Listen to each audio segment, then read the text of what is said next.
Livro O Pecado da Licenciosidade, Ellen Goldwhite. Capítulo 7. Uma conversão verdadeira. A alma unida a Cristo, que se alimenta de sua carne e bebe de seu sangue, aceitando e vivendo de acordo com cada palavra que sai da boca de Deus, lutará contra toda transgressão e qualquer inclinação ao pecado. Dia após dia, torna-se uma luz brilhante e vitoriosa, avançando de força em força, nunca de fraqueza em fraqueza. Que ninguém engane a própria alma. Se você abriga orgulho, estima própria, amor à supremacia, vaidade, ambição profana, murmuração, descontentamento, amargura, maledicência, mentira, engano ou calúnia, Cristo não habita em seu coração. A evidência mostra que sua mente e caráter refletem Satanás, e não Jesus Cristo, que era manso e humilde de coração. É imprescindível possuir um caráter cristão que resistirá. Boas intenções, impulsos nobres ou a capacidade de falar a verdade com compreensão não tornam ninguém apto para o reino dos céus. Seu caráter contém material inferior, que destrói o valor do ouro. Você ainda não atingiu o padrão. A marca do divino não está em você. As chamas da fornalha o consumiriam, pois você é ouro falso e sem valor. Conversões genuínas são essenciais entre aqueles que afirmam crer na verdade, ou eles cairão no dia da provação. O povo de Deus deve alcançar um padrão elevado. Devem ser uma nação santa, um povo peculiar, uma geração eleita, zelosa de boas obras. Cristo não morreu por você para que continuasse a possuir as paixões, gostos e hábitos dos homens do mundo.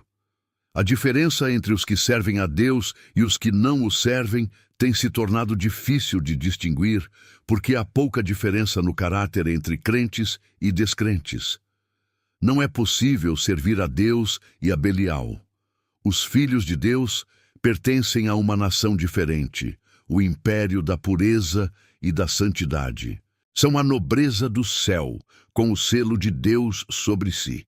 Essa marca é tão evidente que desperta a inimizade do mundo pelo contraste que provoca. Conclamo todos os que afirmam ser filhos de Deus a nunca esquecerem esta grande verdade. Precisamos do Espírito de Deus dentro de nós para alcançar o céu, e da obra de Cristo fora de nós para garantir nosso título à herança imortal. Aqueles que nutrem um amor avassalador e desmedido por objetos humanos, sejam homens ou mulheres, possuem um ídolo ao qual dedicam as afeições de seu coração.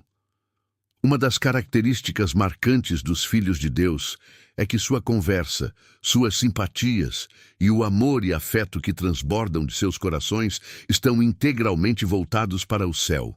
Qual é o tom predominante de seus sentimentos, gostos e inclinações? Para onde se direciona o fluxo principal de suas simpatias, afeições, conversas e desejos? Nenhum homem entra pelas portas da glória a menos que fixe seu coração nesse objetivo. Então, façam a si mesmos as seguintes perguntas. Vocês estão preocupados com coisas terrenas? Seus pensamentos são puros? Estão respirando a atmosfera do céu ou carregam consigo o miasma da corrupção? Seus corações estão amando e adorando alguém que vocês não têm o direito de amar? Onde está seu coração? Onde está o seu tesouro? Onde está o seu Deus? Vocês têm lavado as vestes de seu caráter e as tornado brancas no sangue do Cordeiro, ou estão manchando essas vestes com poluição moral? Que os ministros do Evangelho apliquem isso a si mesmos. Vocês foram abençoados com o entendimento das Escrituras, mas seus olhos estão fixos exclusivamente na glória de Deus? São zelosos e devotados, servindo a Deus com pureza e na beleza da santidade? Perguntem sinceramente, sou filho de Deus ou não sou? Vocês são a luz do mundo. Que impacto foi produzido em Dário pela conduta de Daniel? Daniel viveu uma vida pura e santa, colocando Deus em primeiro lugar. Sempre que o verdadeiro cristianismo reina no coração, ele é revelado no caráter. Todos perceberão que tais pessoas estiveram com Jesus. As afeições devem ser dadas a Deus de forma integral e indivisível. Precisamos de uma reforma profunda em todas as nossas igrejas. O poder transformador de Deus precisa entrar em suas igrejas. Busquem ao Senhor com diligência, afastem seus pecados e permaneçam em Jerusalém até serem revestidos de poder do alto. Deixem que Deus os consagre para a obra. Purifiquem suas almas obedecendo à verdade. A fé sem obras está morta. Não adiem o dia da preparação. Não permaneçam em um estado de despreparo, sem o óleo em suas vasilhas com suas lâmpadas. Não deixem sua segurança eterna depender de uma mera possibilidade. Não permitam que a questão de sua salvação permaneça em uma incerteza perigosa. Perguntem a si mesmos com seriedade: estou entre os salvos ou os perdidos? Permanecerei ou cairei?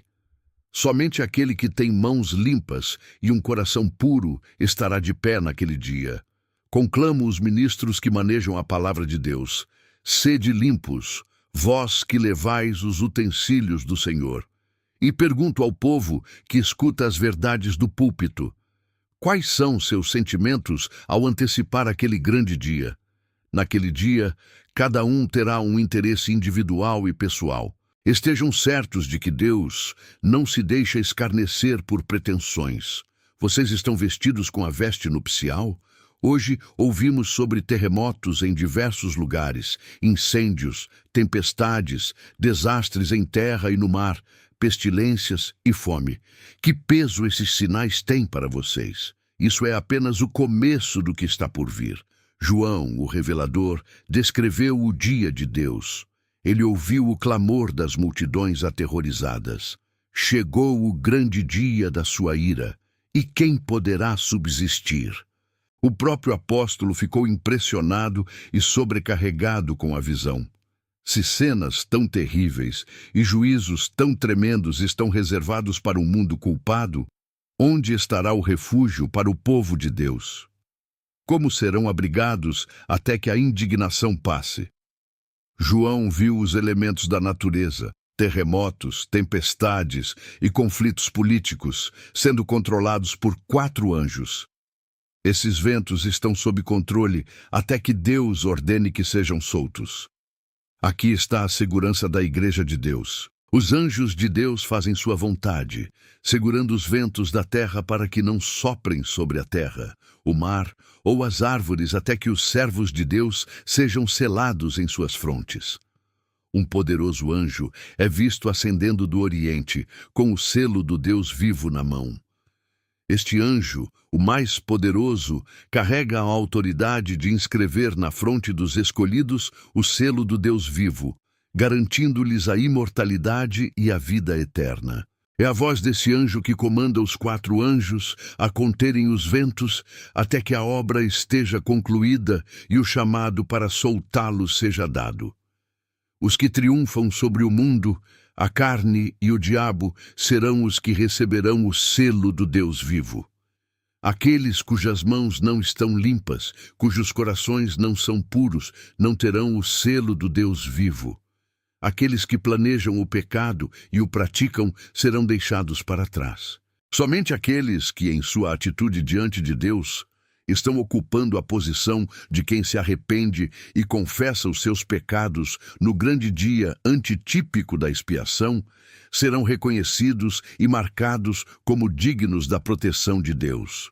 Os nomes daqueles que, de maneira firme, estão olhando, esperando e vigiando pela manifestação de seu Salvador, com mais intensidade e anseio do que os que aguardam pelo amanhecer, serão contados entre os que são selados. Aqueles que, mesmo tendo toda a luz da verdade brilhando sobre suas almas, deveriam ter obras que correspondam à fé que professam, mas são seduzidos pelo pecado, erguendo ídolos em seus corações, corrompendo suas almas diante de Deus e contaminando os que se unem a eles no pecado, terão seus nomes apagados do livro da vida e serão deixados na escuridão da meia-noite, sem óleo em suas vasilhas com suas lâmpadas. Mas para vós que temeis o meu nome, nascerá o sol da justiça, trazendo cura nas suas asas. Esse selamento dos servos de Deus é o mesmo que foi mostrado a Ezequiel em visão. João também foi testemunha dessa revelação impressionante. Ele viu o mar e as ondas rugindo e os corações dos homens desfalecendo de medo. Ele contemplou a terra sendo abalada e os montes lançados ao meio do mar, algo que está literalmente se cumprindo, com as águas rugindo e agitadas, e os montes tremendo em sua fúria crescente. Ele viu pragas, pestilências, fome e morte cumprindo sua terrível missão. O mesmo anjo que visitou Sodoma está soando a nota de advertência: fuja por tua vida. As taças da ira de Deus não podem ser derramadas para destruir os ímpios e suas obras, até que todo o povo de Deus tenha sido julgado, e os casos, tanto dos vivos quanto dos mortos, tenham sido decididos. E mesmo depois de os santos serem selados com o selo do Deus vivo, os eleitos de Deus terão provações individuais. Aflições pessoais virão, mas o forno é cuidadosamente observado por um olhar que não permitirá que o ouro seja consumido. A marca permanente de Deus está sobre eles, e o Senhor pode declarar com autoridade que o seu próprio nome está gravado neles. O Senhor os protegeu. Seu destino está inscrito: Deus, Nova Jerusalém. Eles são propriedade de Deus, sua possessão. Este selo será colocado sobre os impuros de mente, o fornicador, o adúltero, o homem que cobiça a mulher de seu próximo. Que suas almas respondam à pergunta: meu caráter corresponde às qualificações essenciais para que eu receba um passaporte para as mansões que Cristo preparou para aqueles que estão aptos para elas? A santidade precisa estar entretecida em nosso caráter. Deus me mostrou que, no exato momento em que os sinais dos tempos estão se cumprindo ao nosso redor, quando ouvimos, por assim dizer, o som das hostes celestiais cumprindo sua missão, homens de inteligência, homens em posições de responsabilidade, estarão colocando vigas podres na construção de seu caráter. Materiais que serão consumidos no dia de Deus, o que os declarará inaptos para entrar nas mansões celestiais. Eles se recusaram a largar as vestes imundas, agarraram-se a elas como se fossem de grande valor. Perderão o céu e uma eternidade de bem-aventurança por causa delas. Apelo a vocês que ministram em coisas sagradas, que sejam homens convertidos antes de irem desempenhar qualquer papel na causa de meu mestre. Agora é o momento de buscar uma preparação e prontidão para a prova temível que está diante de nós. Aquela santidade sem a qual ninguém verá o Senhor. Que ninguém diga: meu caminho está oculto do Senhor. Deus não toma conhecimento dos meus caminhos. Pode ser que agora ainda não seja tarde demais. Pode ser que agora vocês ainda possam se arrepender. Mas, mesmo que o perdão seja escrito ao lado de seus nomes, vocês sofrerão uma perda terrível, pois as cicatrizes que fizeram em suas almas permanecerão. Oh, como pode alguém que recebeu a luz da verdade, a grande luz dada por Deus, desafiar a ira e os juízos de Deus, pecando contra Ele e fazendo exatamente as coisas que Ele nos ordenou em sua palavra a não fazer? Como podem estar tão cegos por Satanás a ponto de desonrar a Deus face a face e contaminar suas almas pecando conscientemente? O apóstolo declara: somos feitos espetáculo ao mundo, aos anjos e aos homens. Será que esses pecadores, devo chamá-los de hipócritas? Em Sião questionam: de que maneira sou espetáculo ao mundo, aos anjos e aos homens?